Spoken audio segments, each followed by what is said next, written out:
品头论足话电影，今日就评8分钟。大家好，欢迎收看本期今日影评，我是梁芷。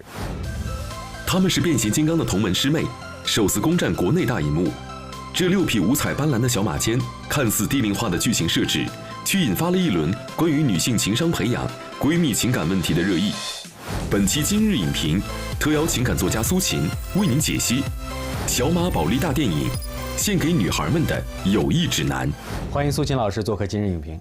主持人好，大家好。深受家长和孩子喜爱的小马宝莉呢，算是变形金刚的妹妹啊。她们同属美国著名的玩具厂商孩之宝家族。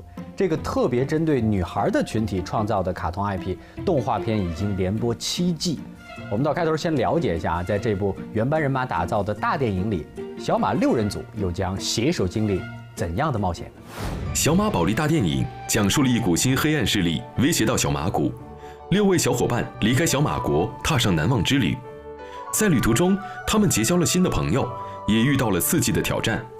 他们必须用友谊的魔力来拯救自己的家园。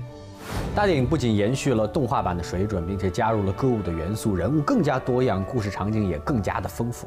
但不变的依然是那个关于友谊的主题啊。其实我们在成长的过程当中，关于友情的教育是容易缺失的，而小马宝莉呢，正好给孩子们成长的开端带来了一个社交化的启蒙啊。电影把这个小马它给拟人化了，特可爱啊。我们发现每个形象都有非常鲜明的个性。为什么说这样组成的这种小团队它是比较稳固的？她每一个小马，就是每一个女孩子，她们的性格都不一样，对吧？像那个紫月就属于特别仗义，是，然后特别女汉子型的，对，也有那种像柔柔一样特别柔弱的小妹妹型的，也有那个像珍奇一样的，就属于那种特别爱美，就女神范儿。然后也有像那个碧琪那样的，就是一个开心果。我一直形容说，闺蜜是最亲密的敌人，她们会互相之间有那种暗暗的较劲儿。你比如说，你穿了一件衣服，那可能我跟你审美习惯各种方面都特别相似，我也觉得我也应该有一件，而且呢，我还要穿得比你更漂亮。所以其实如果每一个人身上，每一个女孩身上，你的特质都是别人不具备并且没有办法取代的，那这样的闺蜜团体是最稳固的。而且我们也发现，每个闺蜜的这个小团体里都有这么一个，就像老大一样啊。就像我们刚才说到的这个紫月啊，您觉得这样的人是不是她更需要和别人相处的这种尺寸的这种把握？其实这种老大型的人物吧，就是有的时候让我们又爱又恨。你会觉得这种人往往特别主观。就是包括这个紫月在里面也有一个这个情节嘛，就是她把所有的姐妹都支开了，那她去偷那个珍珠，其实她并没有跟其他的姐妹去商量这件事儿。对，可能她主观的会觉得说，那这种危险的事儿应该交给我一个人去完成。但在其他的姐妹心目当中，就会觉得心里酸酸的，说你是不是不信任我们呀 ？Pinky, I just can't talk to you right now. 我会发现这样的老大型的这个人格呢，会感觉到一种被误解的一种感受。我记得有一个姑娘来跟我交流说，她有一个好姐们儿，就是事事都要管她。最可怕的是，她说我交什么样的男朋友她都要管。闺蜜那个电影，薛凯琪的那个角色，对，《小时代》里也有护理。对，但你往往发现这种老大型人格的闺蜜，隐含的是内心的一种不自信。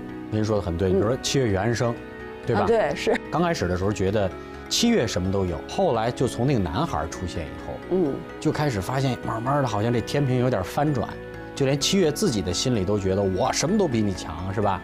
我给了你那么多东西。所以其实我们经常会说，这个女孩子啊，在这个闺蜜的社团当中，一定要遇到几件事儿，然后受几次打击，要是还能够坚定的结合在一起，那我觉得这样的闺蜜是真的有更长远的未来的。Pinky, you all came back. I'm so sorry. I was wrong to. I'm sorry too. 这个小马宝莉的大电影呢，我们表面上说是给学龄前的女童准备的，但确实很多的这个成年人啊，相信也会被里面这些可爱的画风所隐藏的丰富的内涵而打动。除了对它里面的教育意义感染之外，还有什么样的感受？它会让我完全的回到一个无灵感的阶段。其实我们现在大家都会讨论很多的，比如说规则、技巧，但是如果你真的是好朋友相处的时候，你是没有年龄、没有任何的技巧的。您讲的这正好我特想问您的，闺蜜之间关于这个界限的把握，是不是说要掌握好这个度？闺蜜之间呢，你可以陪伴，可以聊天，可以互相的慰藉，但是至少在私生活方面，尽量的去少触及。